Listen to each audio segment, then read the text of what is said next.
वहै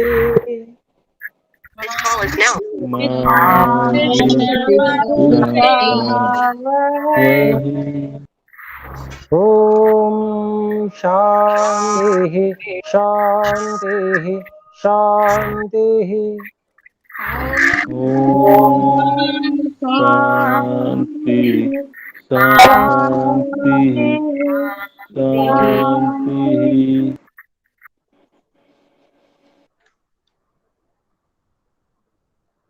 सत्यार्थ प्रकाश इस पुस्तक का स्वाध्याय हम लोग कर रहे हैं। इसमें सप्तम समुल्लास चल रहा है और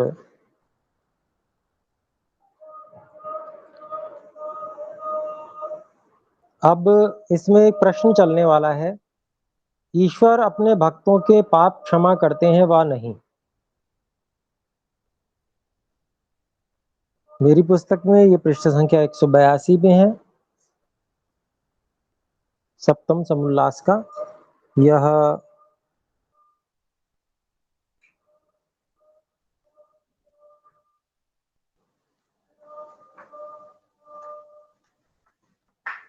लगभग 12 पृष्ठ बाद का है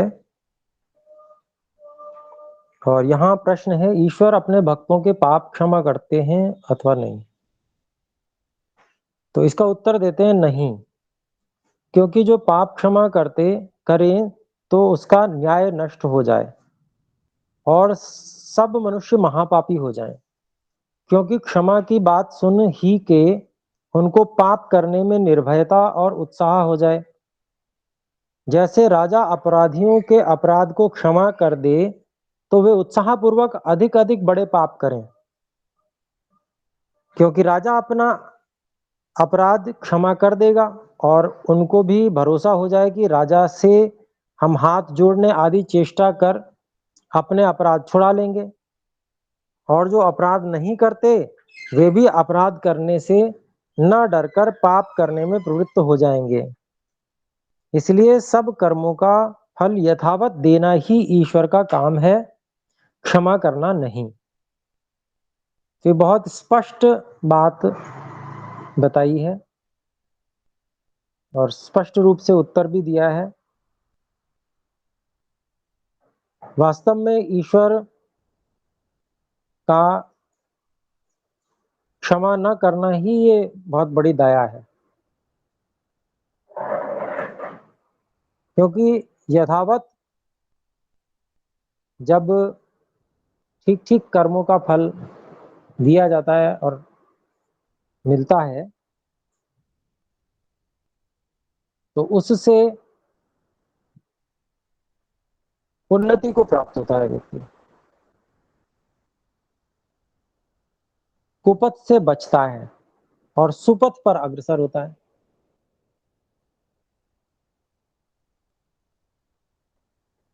और जहां कोई सुनिश्चितता ही ना हो तो वहां पर व्यक्ति डगमग हो जाता है।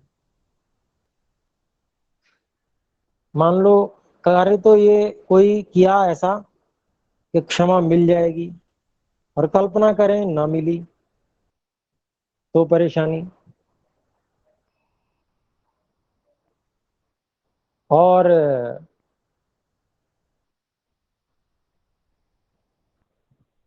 क्योंकि वहां सुनिश्चितता नहीं है कि क्या होगा, हो सकता है क्षमा हो भी जाए, हो सकता है ना भी हो।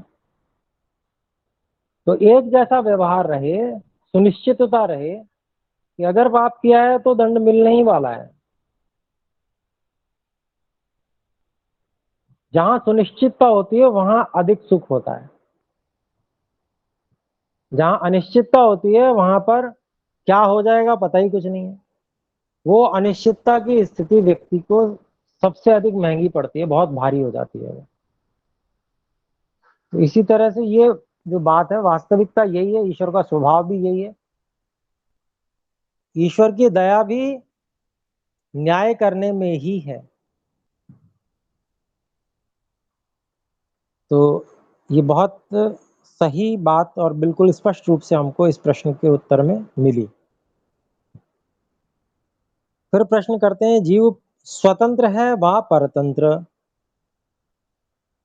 उसका उत्तर देते हैं, अपने कर्तव्य कर्मों में स्वतंत्र और ईश्वर की व्यवस्था में परतंत्र है। स्वतंत्रः कर्ता अष्टाध्यायी का ये सूत्र है। यह पाणिनीय व्याकरण का सूत्र है। जो स्वतंत्र अर्थात स्वाधीन है वही करता है।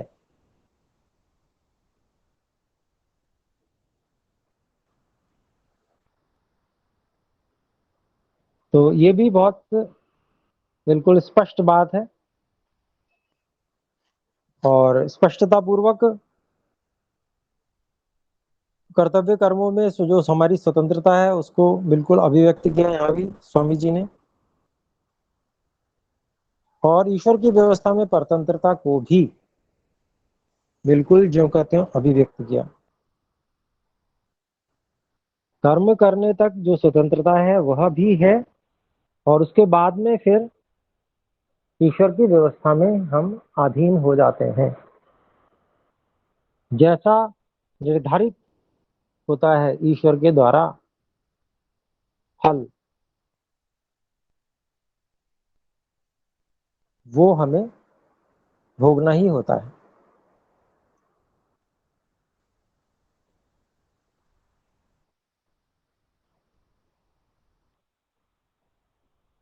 फिर अगला प्रश्न करते हैं, स्वतंत्र किसको कहते हैं?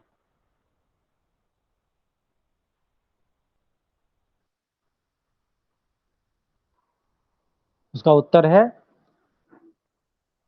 जिसके अधीन शरीर प्राण इंद्रिय और अंतःकरण आदि हों। जो स्वतंत्र न हो तो उसको पाप पुण्य का फल प्राप्त कभी नहीं हो सकता।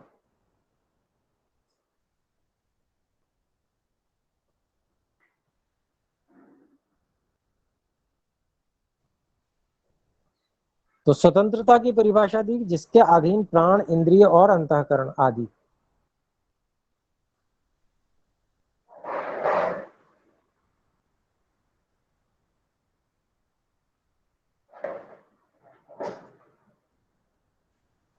अब स्वाधीनता मनुष्य की और उसमें गुलामी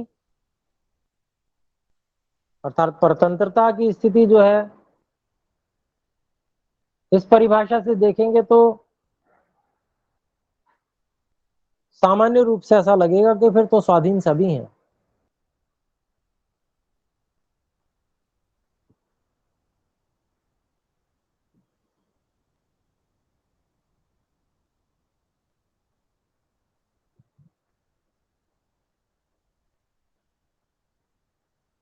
परंतु हम अपनी अविद्या के कारण से, गलत मान्यताओं के कारण से अपनी मजबूरियां बना लेते हैं। उन मजबूरियों के कारण से हम पराधीन हो जाते हैं।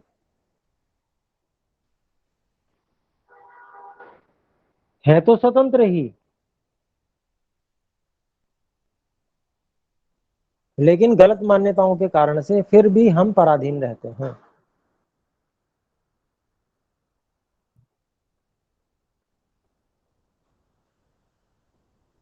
जैसे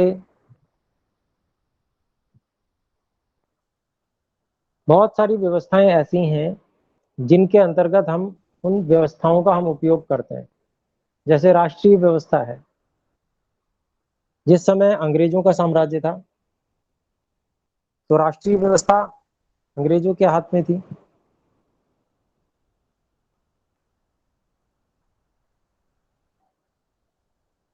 परंतु शरीर प्राण इंद्रिय और अंतःकरण आदि तो हमारे ही अधीन थे।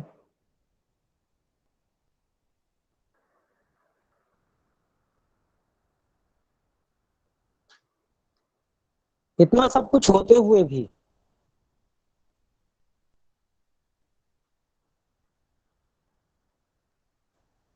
हम एक यह बात सोचते थे कि हम क्या कर सकते हैं।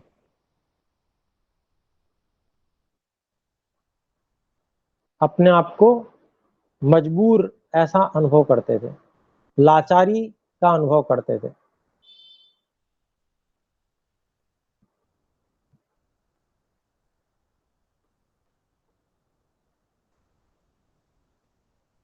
तो वहां पर हमारा जो सोचने का ढंग था, उसमें कहीं कमी थी।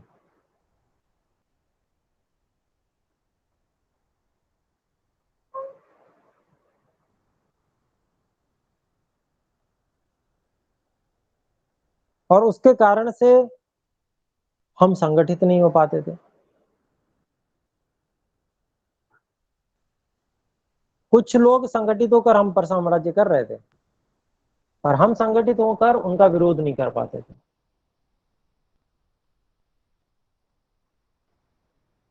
तो वो कमजोरी जो हमारी थी, उसी का उन लोगों ने लाभ उठाया।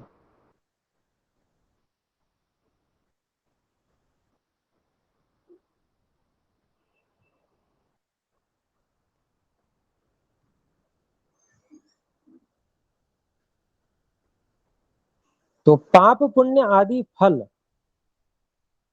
उसी को प्राप्त हो सकता है जो स्वतंत्र हो, स्वतंत्रता से कर्म करे।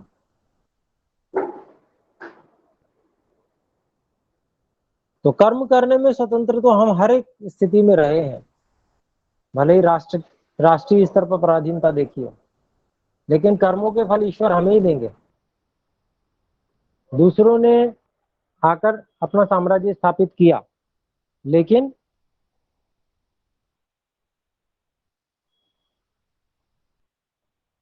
वो एक सामूहिक विचार रहा। वहां पर सामूहिक पराधीनता थी।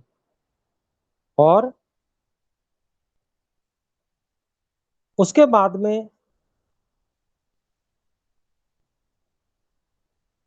प्रयास हुए बहुत सारे, राष्ट्रीय स्तर पर जो क्रांतिकारी थे उन्होंने, बहुत से लोगों ने एकजुट होकर संगठित होकर विरोध किया, और स्वतंत्रता भी प्राप्त हुई राष्ट्रीय स्तर पर।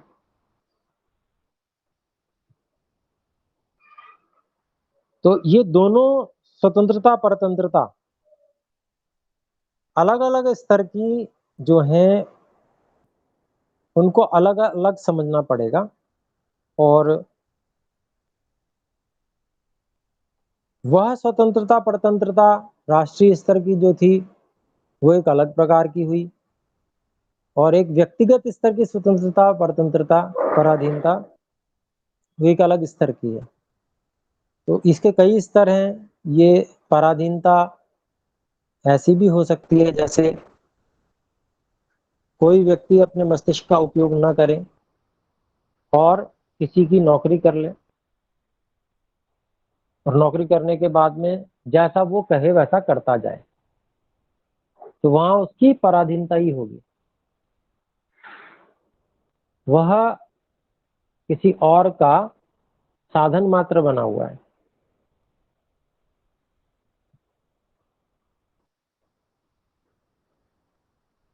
तो इन सब स्तरों से अलग आंतरिक स्तर यहाँ पर जो वर्णित है, ये अलग स्तर की स्वतंत्रता परतंत्रता है। क्योंकि जो व्यक्ति किसी की चाकरी कर रहा है, नौकरी कर रहा है, उसने स्वयं अपनी स्वतंत्रता से वो नौकरी स्वीकार की है, अपनी आवश्यकताओं के चलते या और किन्हीं कारणों से।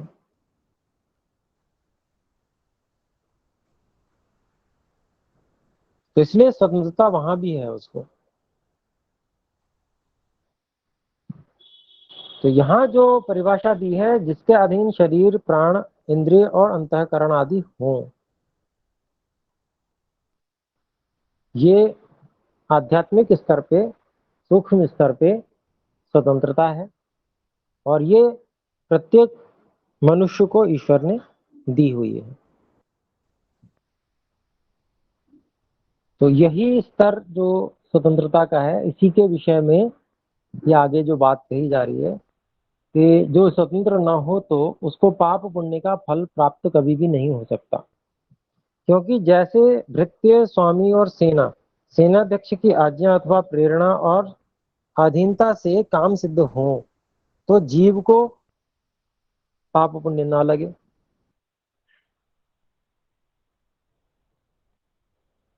सैनिक तो वेतन भोगी है। सेनाध्यक्ष ने जो आज्ञा दी उस पर विचार करना प्रायः उसका कार्य नहीं होता। करना चाहिए वैसे, लेकिन सेना में जो भर्ती होती है उसके अनुसार ये नियम ही नहीं है कि उसको विचार करना है। उसको तो बस आदेश का पालन करना होता है। वहां पर जाने का नियम ही यही है। तो जब नियम ही यही है तो वहां जो भी कार्य करने वाला व्यक्ति है वो एक सीधा सीधा साधन हो गया, स्वतंत्रता नहीं हुई। तो जितने भी कार्य होंगे, जो भी निर्णय होंगे उच्च अधिकारी के, तो उनका फल भी भोगने वाला वही उच्च अधिकारी, राजा या सेनाध्यक्ष होगा। तो यही बात यहां पर भी कही गई है। उस फल का भागी प्रेरक परमेश्वर हो जावे। अगर जीव को स्वतंत्र नहीं मानेंगे, उसके अधीन शरीर प्राण इंद्रियां अंतःकरण आदि नहीं मानेंगे, तो किसके अधीन मानेंगे फिर? ईश्वर के ही हो, और कोई तो बचा नहीं। जब हम स्वयं ही अपने शरीर आदि को धारण नहीं कर सकते तो दूसरे की तो बात ही क्या है। तो जीवात्माओं के लिए तो ये बात ठहरेगी नहीं। फिर ईश्वर की ही बात आएगी कि भाई ईश्वर ने सबके शरीर आदि को धारण किया हुआ है। धारण ही नहीं बल्कि जो कर्म कर रहे हैं वो सब भी ईश्वर ही करा रहे हैं, ऐसा दोष आएगा। और जब ऐसा दोष आएगा तो फल का भागी भी जो प्रेरणा करने वाला परमात्मा है वही होगा।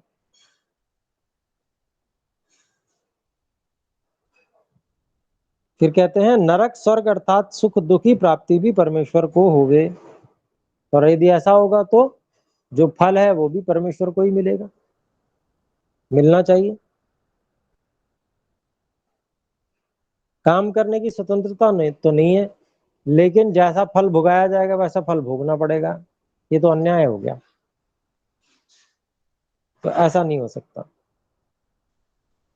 तो इसी बात को यहाँ पर इस रूप में कहा गया है कि अगर आप और हम ईश्वर को ही प्रेरक मानते हैं, केवल कि ईश्वर की प्रेरणा से सब कुछ हो रहा है, हमारी इच्छा कुछ भी नहीं चलती उसमें,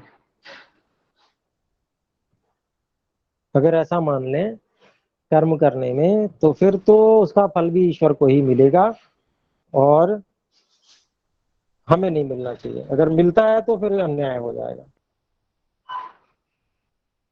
अब और उदाहरण देते हैं। जैसे किसी मनुष्य ने शस्त्र विशेष से किसी को मार डाला तो वही मारने वाला पकड़ा जाता है और दंड पाता है, शस्त्र नहीं। शस्त्र से मार डाला, शस्त्र साधन है मारने का। शस्त्र से आप फल काट के खिला सकते हैं किसी को, या उसकी गर्दन भी काट सकते हैं। फल काट के खिलाएंगे उसको सुख होगा, पुण्य कर्म बन जाएगा। छुरा उसकी गर्दन पे चला देंगे तो कष्ट में आ जाएगा, भयंकर मृत्यु का कष्ट होगा, तो ये बुरा कर्म हो जाएगा।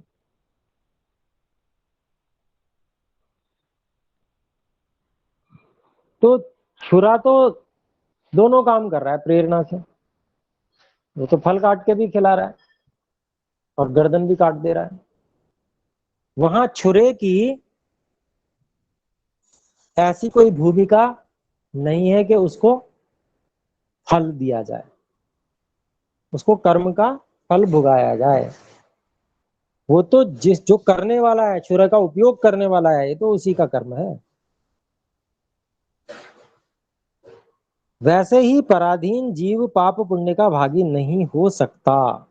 इसलिए अपने सामर्थ्यानुकूल कर्म करने में जीव स्वतंत्र, परंतु जब वह पाप कर चुकता है तब ईश्वर की व्यवस्था में पराधीन होकर पाप के फल भोगता है।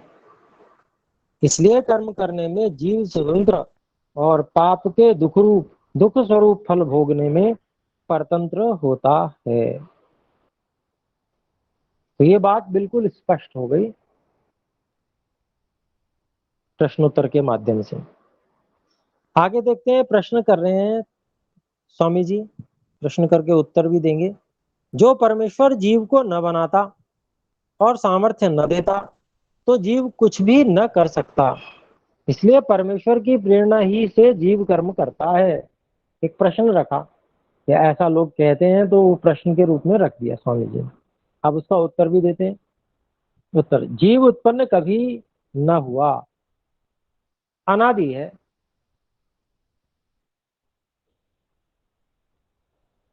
तो जीव, बहुत से लोग समाज में अभी भी ऐसे हैं जो जीव को उत्पन्न हुआ समझते हैं। ईश्वर ने जीव को बनाया है ऐसा समझते हैं। शरीर बनाया है सो तो बनाया है सो बनाया, परंतु जो प्राणी है, चेतन है, उसको भी ईश्वर ने ही बनाया ऐसा मानते हैं। तो ये मान्यता गलत है, झूठ है। जीव हमेशा से है और हमेशा रहेगा, उसका कोई आदि नहीं है, अनादि है वो।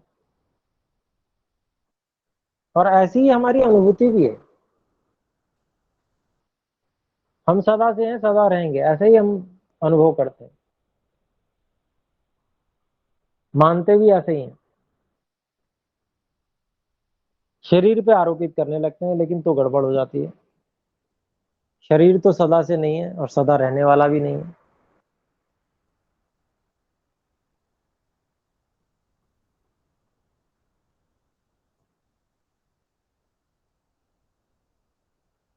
तो ये जो पहली बात थी, जीव उत्पन्न कभी न हुआ, अनादि है, कभी उत्पन्न नहीं हुआ और अनादि है। आदि नहीं है जिसका, वैसा अनादि है। जैसा ईश्वर और जगत का उपादान कारण नित्य है। ईश्वर जो सर्वव्यापक सत्ता, चेतन सत्ता, सारे संसार का धारण, पालन, प्रलय, निर्माता,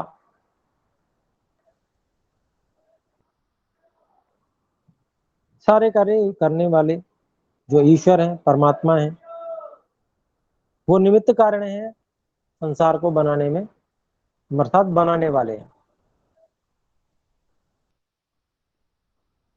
और प्रकृति, सत्वरजतम, ये उपादान कारण है, मेटीरियल कॉज,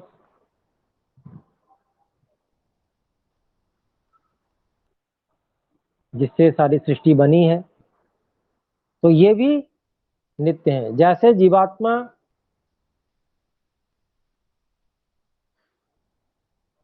जिसके लिए ये सृष्टि बनाई गई वो नित्य है, सदा से है और सदा रहेगा, ऐसे ही इस संसार को, सृष्टि को बनाने वाला परमात्मा, वह भी हमेशा से है और हमेशा रहने वाले हैं।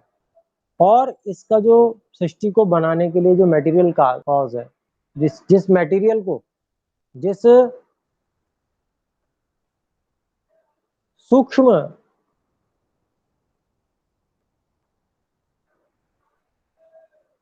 कारण को, सूक्ष्म कणों को संयोजित करके, विशेष संयोजन में संयोजित करके सृष्टि को बनाया जाता है, वह प्रकृति भी हमेशा से थी, है और हमेशा रहने वाली है। अर्थात जो कभी उत्पन्न नहीं होता वो कभी नष्ट भी नहीं होता। इसके विपरीत हम क्या कह सकते हैं, जो जो उत्पन्न होता है वह नष्ट भी अवश्य होता है।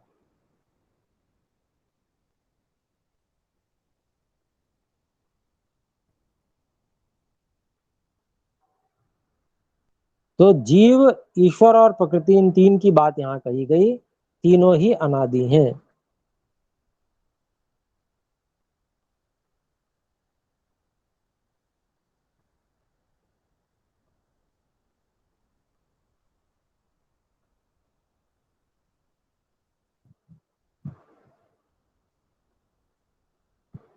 तो जैसा ईश्वर और जगत का उपादान कारण नित्य है और जीव का शरीर तथा इंद्रियों के गोलक परमेश्वर के बनाए हुए हैं, परंतु वे सबके सब जीव के अधीन है।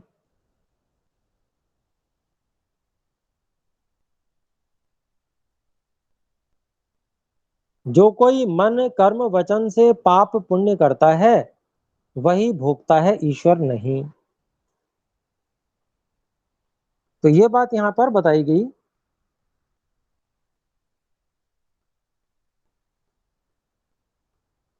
कि तीन चीजें नित्य हैं, जीव है, ईश्वर और जगत का उपादान कारण प्रकृति। ये तीनों चीजें नित्य हैं, हमेशा से हैं, अनादि हैं। लेकिन जीव को जो शरीर दिया जाता है और इंद्रियां और उनके गोलक हैं, ये ईश्वर ने बनाए हैं जीव पर उपकार करके, और ईश्वर के द्वारा ही उनको जीव के ही अधीन कर दिया गया है। हमारे उपयोग के लिए, हम जीवों के उपयोग के लिए बनाकर वस्तुएं दी हैं और हमारे अधीन कर दी हैं, अर्थात हमको उसमें स्वतंत्रता दी है उनका उपयोग करने में। यही बात की, परंतु वे सब जीव के अधीन है। तो इसलिए जो साधन हमें ईश्वर ने दिए हैं, हमारे अधीन कर दिए हैं, वे साधन हमारी इच्छा प्रयत्न के अनुसार चलते हैं। तो उनसे कार्य करने का अधिकार भी हमारा हुआ और उनसे हम करते भी हैं कार्य।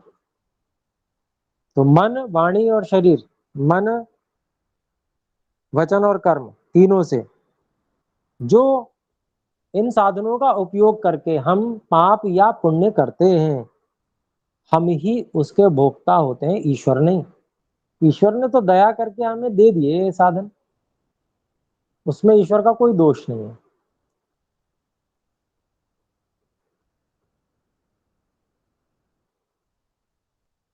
तो वहां से तो ईश्वर की दया प्रकट होती है कि ईश्वर ने हमें साधन दिए। अब हम उनका दुरुपयोग कर रहे हैं तो ये हमारी त्रुटि है, और सदुपयोग कर रहे हैं तो ये बहुत अच्छी बात है। तो जो भी कार्य हम करेंगे, दुरुपयोग या सदुपयोग, उससे जो परिणाम मिलेगा और फल मिलेगा वो सब हमारा ही है, वो हमें ही मिलेगा। अब आगे और उदाहरण देते हैं। जैसे किसी कारीगर ने पहाड़ से लोहा निकाला, उस लोहे को किसी व्यापारी ने लिया, उसकी दुकान से लोहार ने लेकर तलवार बनाई, उससे किसी सिपाही ने तलवार ले ली और उससे किसी को मार डाला।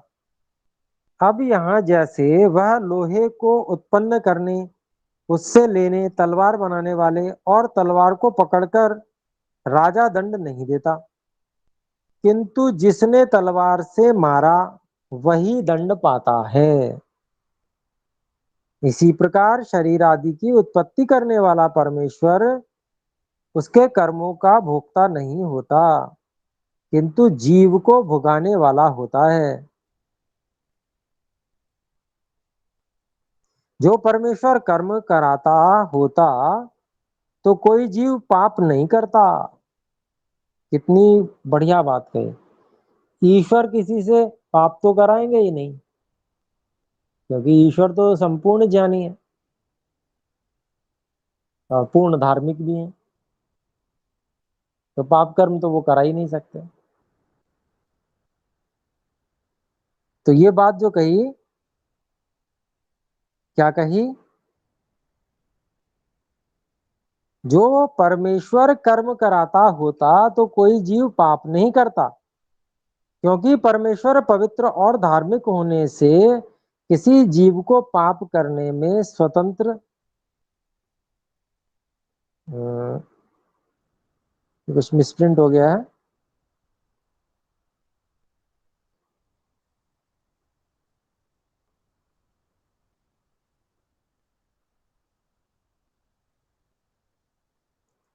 तो बात पूरी हम कर लेते हैं। क्योंकि परमेश्वर पवित्र और धार्मिक होने से किसी जीव को पाप करने में प्रवृत्त नहीं करता, ऐसा हम समझ लेंगे। और आगे कह रहे हैं जीव स्वतंत्र है, जैसे जीव अपने कामों के करने में प्रेरणा नहीं करता, इसलिए जीव अपने काम करने में स्वतंत्र है। जैसे जीव अपने कामों में के करने में स्वतंत्र है, वैसे ही परमेश्वर भी अपने कर्मों के करने में स्वतंत्र है।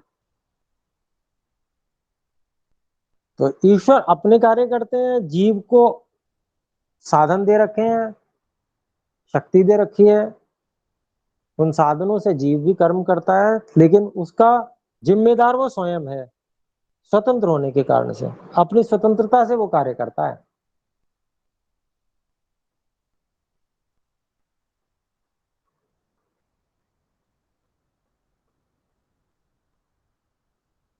तो यहाँ पर एक और जो कल्पना की जाती है, बहुत से लोग करते हैं कि भाई ईश्वर तो किसी से बुरा काम नहीं कराते, ईश्वर सब अच्छे ही काम कराते हैं।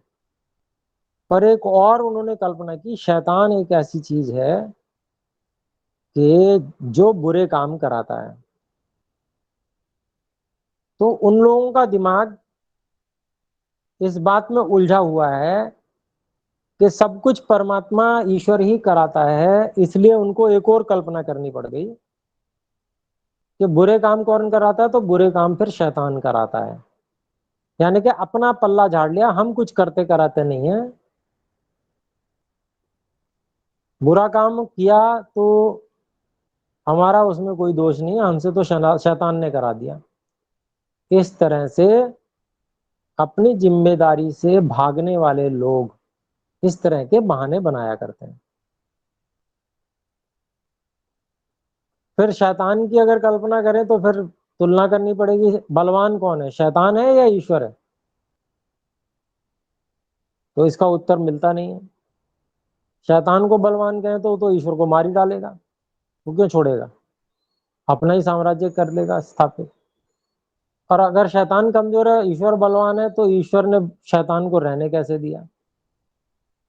ईश्वर ही नहीं मार डाले उसे। तो इसलिए इस तरह की जो असत्य कल्पनाएं हैं, झूठ है, इन सबको हम लोगों को समझना चाहिए।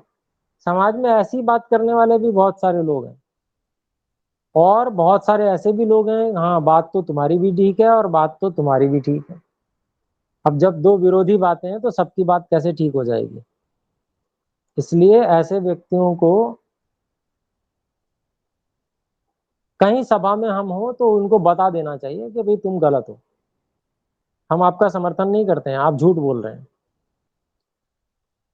महर्षि मनु ने ये बात रखी है कि या तो सभा में प्रवेश मत करो, और अगर सभा में आप प्रविष्ट हो ही गए हैं तो वहां पर आपकी और हमारी सबकी ये जिम्मेदारी है कि हम सत्य का ही प्रतिपादन करें, झूठ को आगे ना बढ़ने दें। या तो सभा से हट जाओ, अगर आप हो तो फिर जिम्मेदारी निभानी ही पड़ेगी, नहीं तो बहुत बड़ा पाप लगेगा। ऐसे नहीं कर सकते कि हम वहां बने भी रहे अपना स्वार्थ सिद्ध करने के लिए, और जो हो रहा है उसको सहन भी करते रहे। और यही अगर ऐसा, जिन लोगों ने महाभारत में भी ऐसा किया, वे लोग सब दोषी हैं, और उनको उसका परिणाम भी भुगतना पड़ा, और फल पूरा भारतवर्ष अब तक भोग रहा है, उसका परिणाम भोग रहा है, और फल वो लोग भोग रहे होंगे। तो अभिप्राय ये है कि परंपराओं को बिगाड़ने पर, सत्य परंपराओं को स्थापित न करने पर, सत्य परंपराओं का समर्थन न करने पर, असत्य को बढ़ावा देने पर, अर्थात असत्य को का विरोध न करना भी असत्य को बढ़ाने जैसा ही है। हम कहीं उपस्थित हैं तो हमारी उपस्थिति मात्र हमारी जिम्मेदारी को सिद्ध करती है। हम जिम्मेदार हैं वहां, और हमें अपना रोल निभाना ही पड़ेगा, वहां हमारे लिए कोई छूट छाट नहीं है, ऐसा महर्षि मनु भी कहते हैं।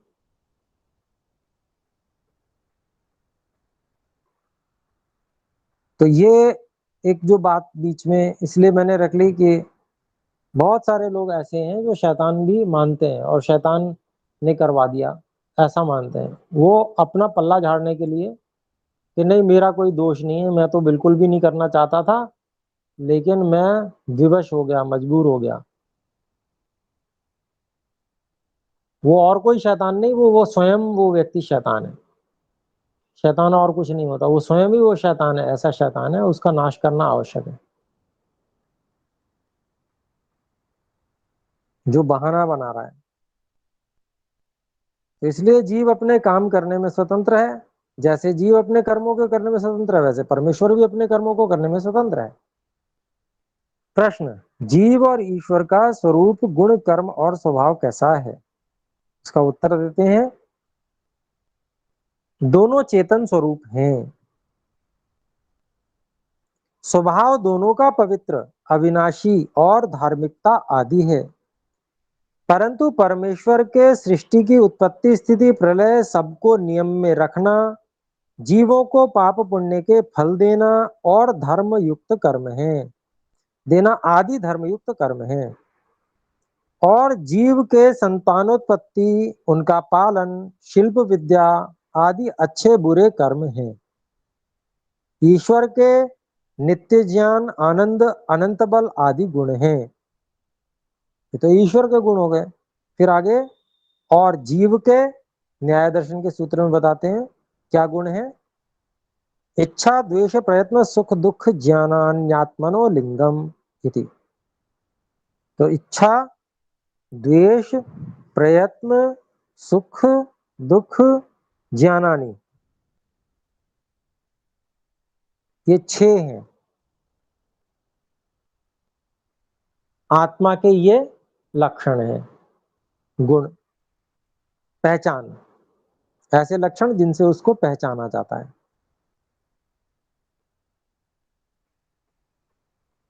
और भी बताए हैं वैशेषिक दर्शन में, इतने तो न्याय दर्शन में बताए ही हैं, इनके अलावा और भी कौन से होते हैं वो जहां विस्तार से वर्णन है।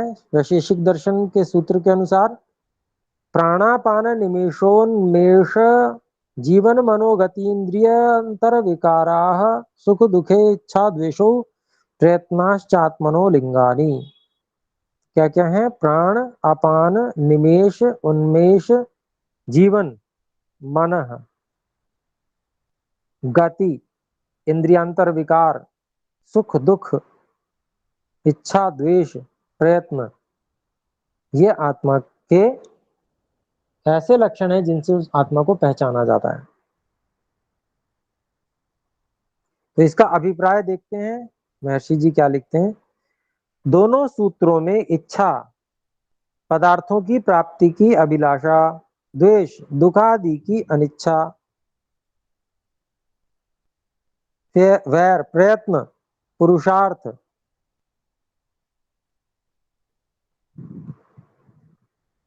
बल, सुख, आनंद, दुख, विलाप, अप्रसन्नता, ज्ञान, विवेक, ज्ञान अर्थात विवेक, पहचानना, ये तुल्य है। परंतु वैशेषिक में प्राण, प्राणवायु को बाहर निकालना, अपान, प्राण को बाहर से भीतर को लेना, निमेष, ये याद रखने योग्य है, प्राणवायु, प्राण का अभिप्राय प्राणवायु को बाहर निकालना होता है, और अपान का मतलब होता है प्राण को बाहर से भीतर की ओर लेना। फिर निमेष, आंख को मीचना, उन्मेष, आंख का खोलना, जीवन, प्राण का धारण करना, मन, निश्चय, स्मरण और अहंकार करना, गति, चलना, इंद्रिय, सब इंद्रियों को चलाना, अंतर्विकार, भिन्न भिन्न, क्षुधा, तृषा, हर्ष, शोक आदि युक्त होना, ये जीवात्मा के गुण परमात्मा से भिन्न है। इन्हीं से आत्मा की प्रतीति करनी, क्योंकि यह स्थूल नहीं है। जब तक आत्मा देह में होता है तभी तक ये गुण प्रकाशित रहते हैं, और जब शरीर छोड़ चला जाता है तब ये गुण शरीर में नहीं रहते। जिसके होने से जो हो और ना होने से ना हो, वे गुण उसी के होते हैं। जैसे दीप और सूर्य आदि के न होने से प्रकाश आदि का न होना और होने से होना होता है, वैसे ही जीव और परमात्मा का विज्ञान गुणों द्वारा होता है। तो परमात्मा और आत्मा को समझते कैसे हैं? गुणों के द्वारा। उन गुणों का हम अनुभव करते हैं, अपने अंदर भी हम अनुभव करते हैं, तो हम अपने को भी समझ सकते हैं। जब हम समाधि अवस्था में आत्म साक्षात्कार करते हैं तो इन्हीं गुणों का विशेष रूप से अनुभव होता है। थोड़ा थोड़ा अनुभव तो अभी भी हम कर सकते हैं, ये सब गुण हमारे अंदर हैं, पहचान सकते हैं हम। तो वो भी साक्षात्कार है, लेकिन मोटा साक्षात्कार है। परंतु जब यही बहुत एकाग्रता, गहरी एकाग्रता की अवस्था में जब इन्हीं गुणों को जब हम अनुभव करते हैं तो वहां हमें विशेष ज्ञान होता है, समाधि अवस्था में।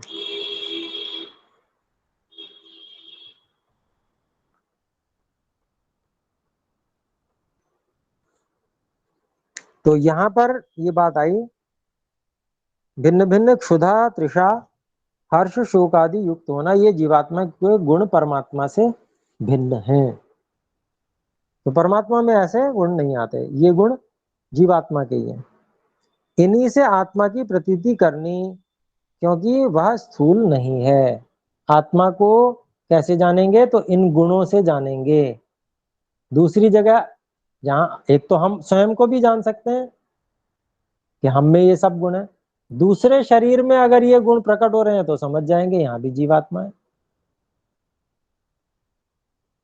तो इन्हीं से आत्मा की प्रतीति करनी, क्योंकि वह स्थूल नहीं है। आत्मा स्थूल नहीं है जो दिख जावे या इंद्रियों से समझ में आ जावे।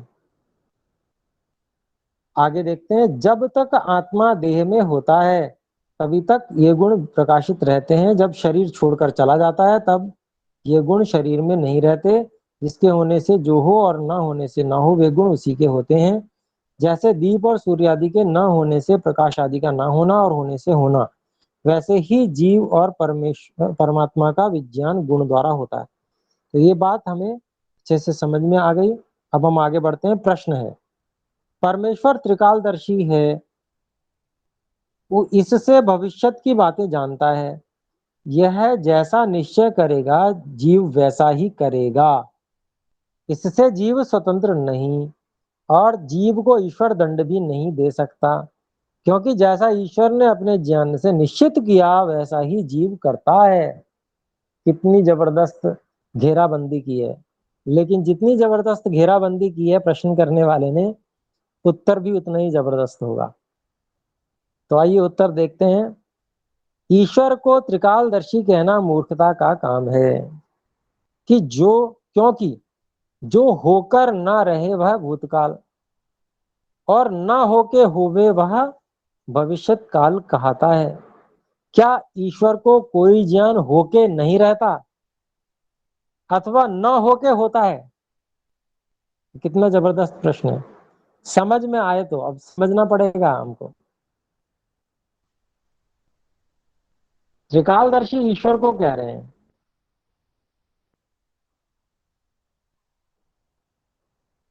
तो जो त्रिकालदर्शी कह रहे हैं उनसे प्रश्न किया कि पहले परिभाषा की कि भूतकाल क्या होता है? जो होकर ना रहे, जो हो चुका अब नहीं है। और भविष्यत किसे कहते हैं? जो पहले नहीं था और आगे हो जाएगा। पहले था नहीं और आगे हो जाएगा, या अब भी नहीं है, पहले भी नहीं था अब भी नहीं है और आगे हो जाएगा, वो भविष्यत काल होता है। ना होके हुए वह भविष्यत काल होता है। क्या ईश्वर को कोई ज्ञान होके नहीं रहता? ऐसा भी है,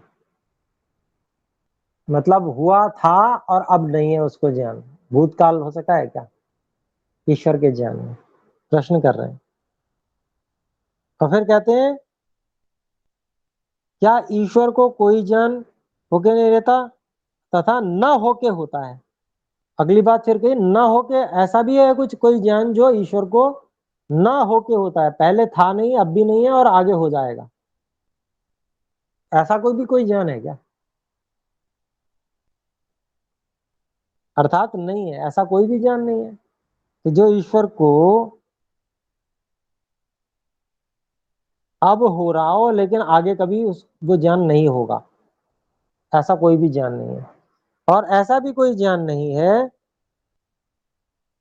जो पहले था नहीं और नया हो रहा हो। ईश्वर को नया ज्ञान भी कुछ नहीं होता। इसलिए परमेश्वर का ज्ञान सदा एकरस अखंडित वर्तमान रहता है। त्रिकालज्ञ कहना बुद्धिमत्ता का कार्य नहीं है।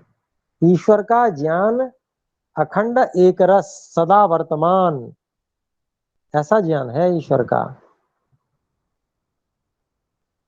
भूत भविष्यत जीवों के लिए है। जीवों के लिए भी नहीं कहेंगे, प्राणियों के लिए है। जीवों के लिए इसलिए कह रहे हैं क्योंकि जीव प्राणों को धारण करने वाले हैं, शरीर में प्राण को धारण करने वाले जीव है। इसलिए भूत और भविष्यत का ये व्यवहार जो है जीवों के लिए होता है, वो भी शरीरों की अपेक्षा से होता है। आगे, हाँ जीवों के कर्म की अपेक्षा से त्रिकालज्ञता ईश्वर में है, स्वतः नहीं। जीवों की अपेक्षा से, जीवों के कर्मों की अपेक्षा से इसने ये किया, इस जीव ने ऐसा किया, ये पता रहेगा।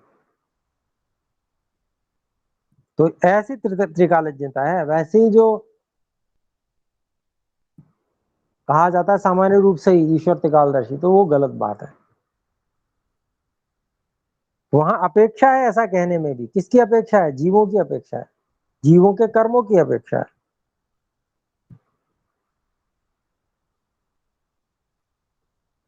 तो जीवों के कर्मों की अपेक्षा से त्रिकालज्ञता ईश्वर में है, स्वतः नहीं। जैसा स्वतंत्रता से जीव करता है वैसा ही सर्वज्ञता से ईश्वर जानता है, और जैसा ईश्वर जानता है वैसा ही जीव करता है। अर्थात भूत भविष्यत वर्तमान के ज्ञान और फल देने में ईश्वर स्वतंत्र, और जीव किंचित वर्तमान और कर्म करने में स्वतंत्र है।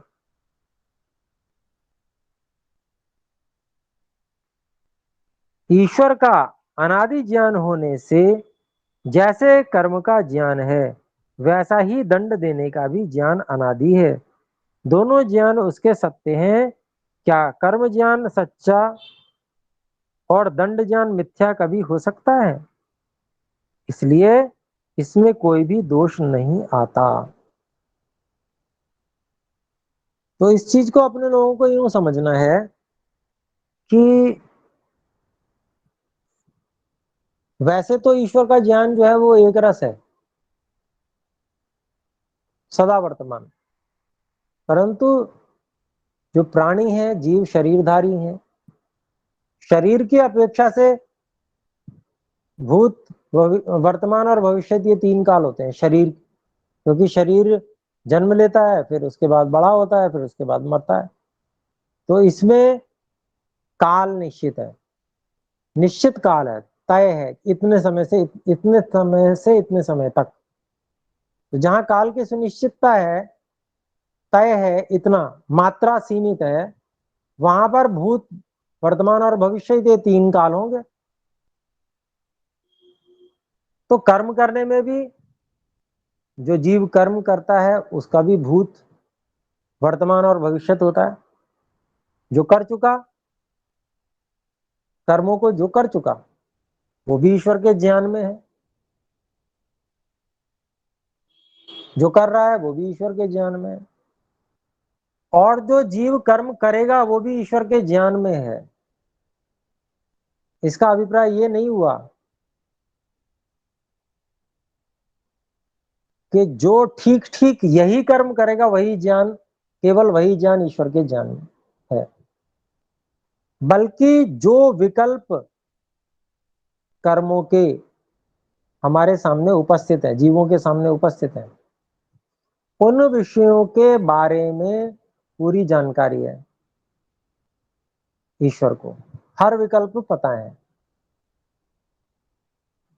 और हमारा क्या ट्रेंड चल रहा है ये भी पता है कि ये इस ओर आकर्षित है, ये इस वाले कर्म पर ज्यादा संभावना ये है कि ये इसी का चुनाव करेगा।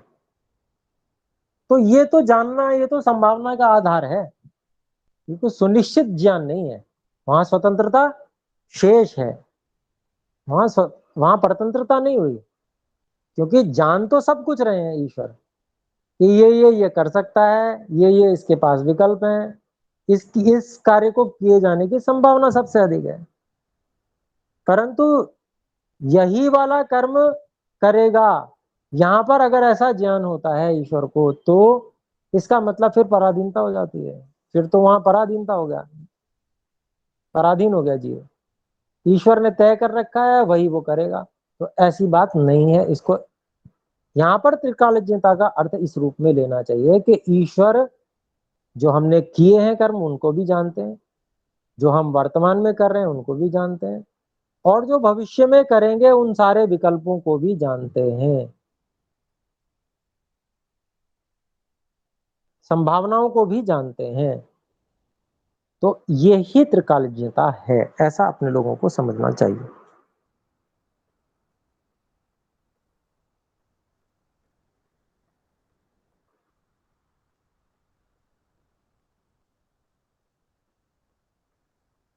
तो यह जो व्यवस्था है परमात्मा की त्रिकालज्ञता की, जीवों के कर्मों के सापेक्ष तो है, परंतु वास्तव में ईश्वर का जो ज्ञान विज्ञान है प्रत्येक वस्तु के विषय में, वो तीनों कालों में एक समान है, एक रस है, उसमें न्यूनता अधिकता कभी भी नहीं होती, वो ज्यों का त्यों रहता है।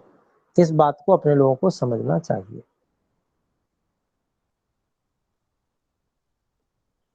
आगे अगला प्रश्न है, जीव शरीर से भिन्न विभु है या वा परिचिन्न। तो प्रश्न, शरीर से भिन्न, ये तो हम समझते हैं शरीर से अलग जीव है, तो वो कैसा है? वह पूरे शरीर में व्यापक है या किसी एक देश में रहने वाला है।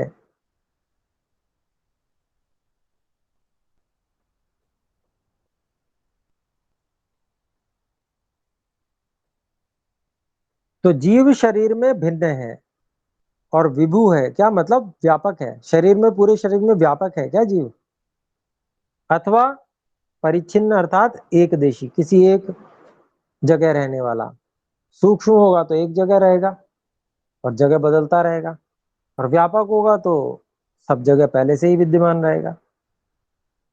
तो उसका उत्तर देते हैं परिच्छिन्न। परिच्छिन्न का मतलब एक जगह पे है, सूक्ष्म है। जो विभु होता तो जागृत स्वप्न सुषुप्ति मरण जन्म संयोग वियोग जाना आना कभी नहीं हो सकता। इसलिए जीव का स्वरूप अल्पज्ञ, अल्प अर्थात सूक्ष्म है। परमेश्वर अतीव सूक्ष्मात सूक्ष्मतर, अनंत सर्वज्ञ और सर्वव्यापक स्वरूप है। इसलिए जीव और परमेश्वर का व्याप्य व्यापक संबंध है। तो ये व्याप्य व्यापक संबंध को समझना बहुत आवश्यक है।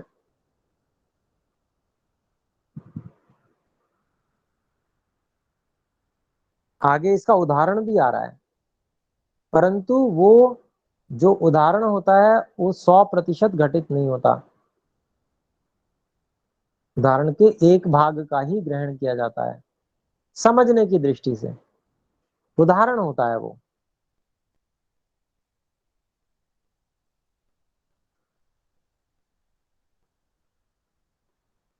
तो यहां पर जो बात कही उसमें जीवात्मा के विषय में बताया गया कि जीवात्मा व्यापक नहीं है, शरीर में भी व्यापक नहीं है, अन्यत्र भी व्यापक नहीं है। तो ये बात आई, व्यापक नहीं है तो कैसा है? सूक्ष्म है, और एक स्थान पे, बहुत सूक्ष्म एक स्थान पे रहने वाला है। लेकिन ईश्वर जो है वो व्यापक है, व्यापक होते हुए भी ईश्वर अति सूक्ष्म भी है, जो सूक्ष्माति सूक्ष्म स्थानों पर भी सर्वत्र उपलब्ध है ईश्वर। तो यही बात कही, अर्थात और परमेश्वर अतीव सूक्ष्मात सूक्ष्मतर, सूक्ष्म से भी सूक्ष्मतर, उससे भी अधिक सूक्ष्म, सूक्ष्मतर का मतलब और अधिक, इसी से तुलना करेंगे तो सूक्ष्मतर का प्रयोग करेंगे, तो जिससे भी तुलना कर रहे हैं उससे भी अधिक सूक्ष्म ईश्वर हैं, सूक्ष्म से भी और अधिक सूक्ष्म ईश्वर हैं, और अनंत सर्वज्ञ और सर्वव्यापक स्वरूप है। अनंत भी हैं, सर्वज्ञ सब कुछ जानने वाले भी हैं, और व्यापक भी हैं, सब जगह पहले से पहुंचे हुए हैं। व्यापक है, तो जीव का और परमेश्वर का जो व्याप्य व्यापक संबंध है, तो व्याप्य क्या हुआ? जीव हुआ, और व्यापक कौन हुआ? परमात्मा हुआ। जो परमात्मा है वो सर्वत्र व्यापक होने से सर्वत्र उपस्थित है, तो जीव जहां पर है उस स्थान पर भी परमात्मा उपस्थित है। यही व्याप्य व्यापक संबंध है। तो प्रश्न है, जिस जगह में एक वस्तु होती है उस जगह में दूसरी वस्तु नहीं रह सकती, इसलिए जीव और ईश्वर का संयोग संबंध हो सकता है, व्यापक नहीं।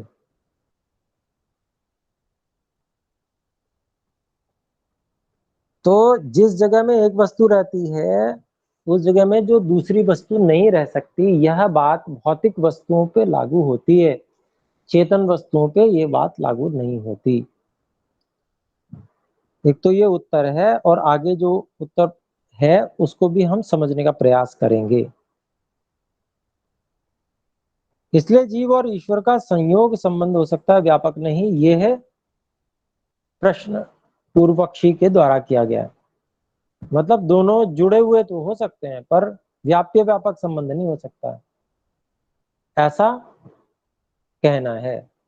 तो ऐसी स्थिति, ऐसा कहने में क्या दोष आएगा?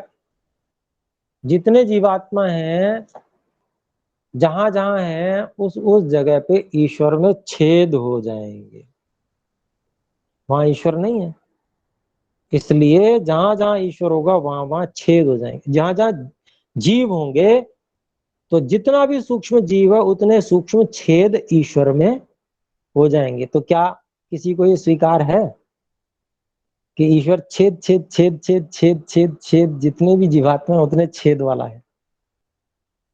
फिर इतनी ही बात नहीं, जहां जीवात्मा है वहां पर तो छेद है ही, फिर जहां प्रकृति है, प्रकृति के सत्व रजतम परमाणु है, वहां भी फिर ईश्वर नहीं रह पाएंगे, वहां पर भी व्यापकता गड़बड़ हो जाएगी, वहां पर भी छेद छेद छेद छेद छेद छेद, कितनी बार बोलेंगे छेद, वो सब छेद छेद हो जाएंगे।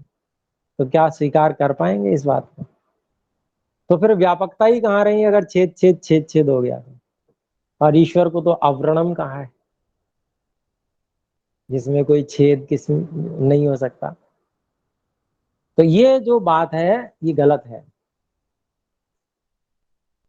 अब इसका वो देखते हैं व्याख्या, जो उत्तर है महर्षि जी देते हैं, यह नियम समान आकार वाले पदार्थों में घट सकता है, असमान आकृति में नहीं। तो देखिए यहां पर जो आकार वाली वस्तुएं हैं उनसे निराकार को समझाया जा रहा है। ईश्वर तो आकार वाले नहीं है, लेकिन आकार वाली वस्तुओं से निराकार को समझाया जा रहा है। तो उदाहरण में समझ बनानी पड़ेगी। अगर ज्यों का त्यों अगर हम ग्रहण करने लगे तो फिर हम कंफ्यूज हो जाएंगे, फिर हमारी समझ काम नहीं करेगी और बुद्धि फिर भ्रष्ट होने की संभावना हो जाएगी। इसलिए बहुत सावधानी से जो उदाहरण दिया जा रहा है उसको समझना है। तो पहले ही कहा कि यह नियम समान आकार वाले पदार्थों में घट सकता है, असमान आकृति में नहीं। समान आकार वाले, जैसे ईंट एक है दूसरी ईंट है, तो ईंट अगर जिस जगह पे एक ईंट रखी है अगर उसी जगह पे दूसरी ईंट को आना है तो पहले उस ईंट को धक्का मार के उस ईंट को वहां से हटाना पड़ेगा, तब वो ईंट जाके रखी जाएगी।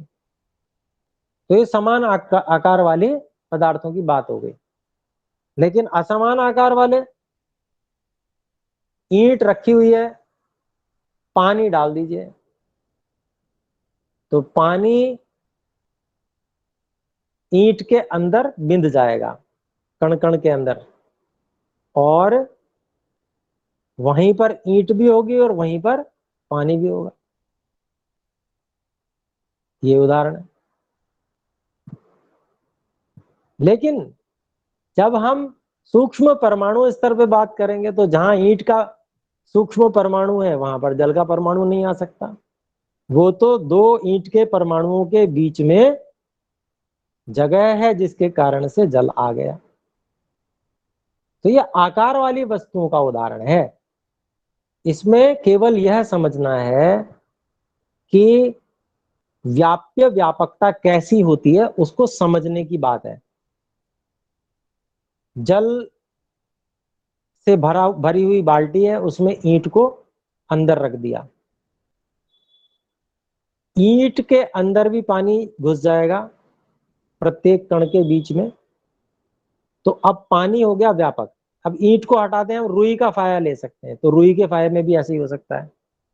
रुई के फाये को बाल्टी में डाल दिया, पानी की भरी हुई बाल्टी में, तो बाहर भी पानी है, रुई के अंदर भी जो रेशे हैं उनके अंदर, वहां हर स्थान में जहां रिक्त स्थान वहां पर पानी चला गया।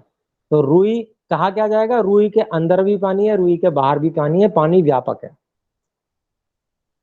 लेकिन सूक्ष्म स्तर पे यहां भी देखेंगे कि जो रुई के अणु परमाणु हैं छोटे छोटे, उसके अंदर पानी जाके व्यापक नहीं होता है। लेकिन ईश्वर वो तो सर्वत्र व्यापक है, वहां इससे भी अधिक सूक्ष्म स्तर की व्यापकता है, वो समझने योग्य है। अभी यहाँ पर पहले उदाहरण पढ़ लेते हैं। जैसे लोहा स्थूल अग्नि सूक्ष्म होता है, उस कारण से लोहे में विद्युत अग्नि व्यापक होकर एक ही अवकाश में दोनों रहते हैं, वैसे जीव परमेश्वर से स्थूल और परमेश्वर जीव से सूक्ष्म होने से परमेश्वर व्यापक और जीव व्याप्य है। तो अगर ये बात समझेंगे यहाँ तो, क्योंकि लोहे आदि का गोला जो होता है उसके परमाणुओं के बीच में अवकाश होता है, जिसमें जाके अग्नि घुस जाती है। तो अग्नि का जो दहकना है वो बाहर भी होता है और अंदर भी होता है, तो इस रूप में। लेकिन अगर लोहे के अणु परमाणु की बात करें तो वहां उसके अंदर थोड़ी अग्नि चली जाएगी।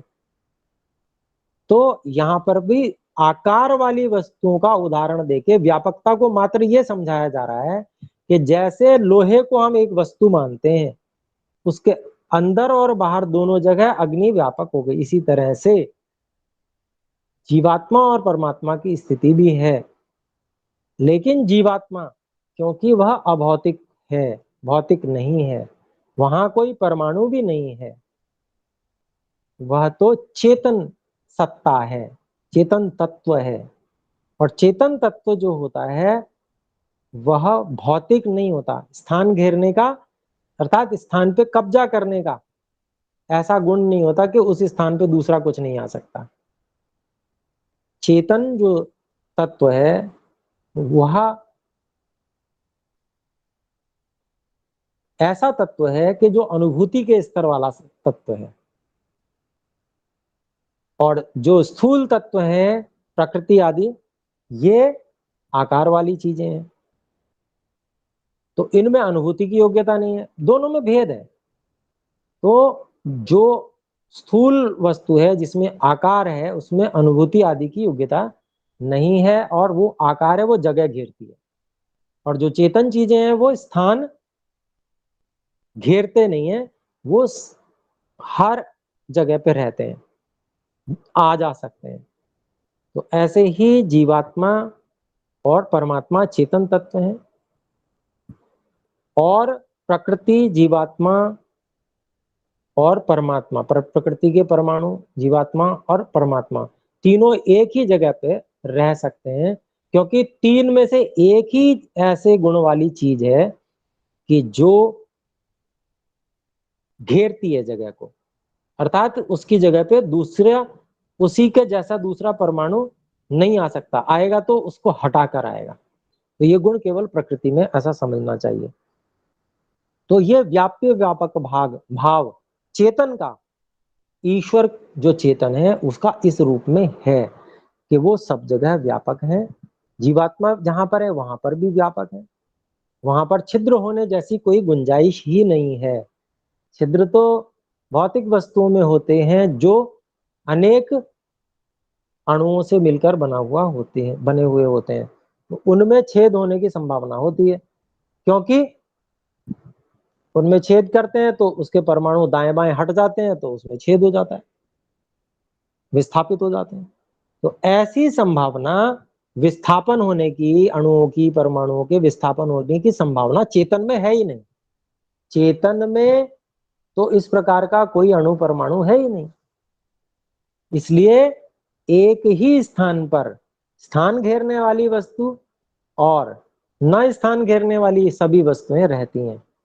इसलिए यह जो छिद्र होने वाला दोष है यह भी नहीं आता, और ये दोष न आने पर भी जीवात्मा भी और परमात्मा भी और प्रकृति भी एक ही स्थान पर व्यापकता के रूप में ईश्वर रहते हैं, और वहीं पर जीवात्मा भी रहती है, वहीं प्रकृति भी और प्रकृति जन्य पदार्थ भी रहते हैं। इस रूप में हम व्याप्य व्यापक संबंध को समझ सकते हैं। बहुत सूक्ष्म स्तर है ये।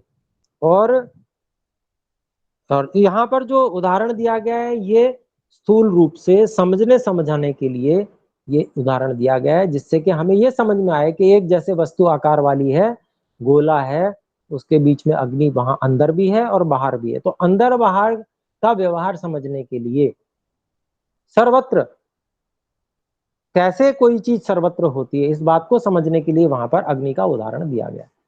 ठीक इसी प्रकार से ईश्वर की सर्वत्रता, सर्वव्यापकता उससे भी अधिक सूक्ष्म स्तर की है। इस बात को हमें समझना चाहिए। तो जैसे यह व्याप्य व्यापक संबंध जीव ईश्वर का है, वैसे ही सेव्य सेवक और संबंध भी है। व्याप्य व्यापक संबंध को हमको बहुत भली प्रकार से समझना है, और ऐसे ही संबंध जीव ईश्वर का, वैसा ही सेव्य सेवक का भी है। ईश्वर सेव्य है और हम जीव सेवक हैं। आधार आधेय, ईश्वर आधार है, हम आधेय हैं। ईश्वर के आधार से ही हम हैं। स्वामी भृत्य, ईश्वर स्वामी है, हम भृत्य हैं। राजा प्रजा, ईश्वर राजा है, हम प्रजा हैं। और पिता पुत्र, ईश्वर पिता है, हम पुत्र हैं। आदि भी संबंध है। तो ये सारे संबंध अपने को समझने चाहिए। यहाँ तक ही आज पाठ रखते हैं, फिर थोड़ा समय अधिक आज हो गया। तो चलिए एक बार ओम का उच्चारण करते हैं।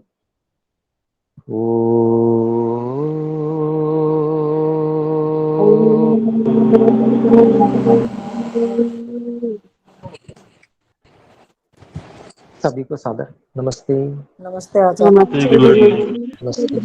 नमस्ते।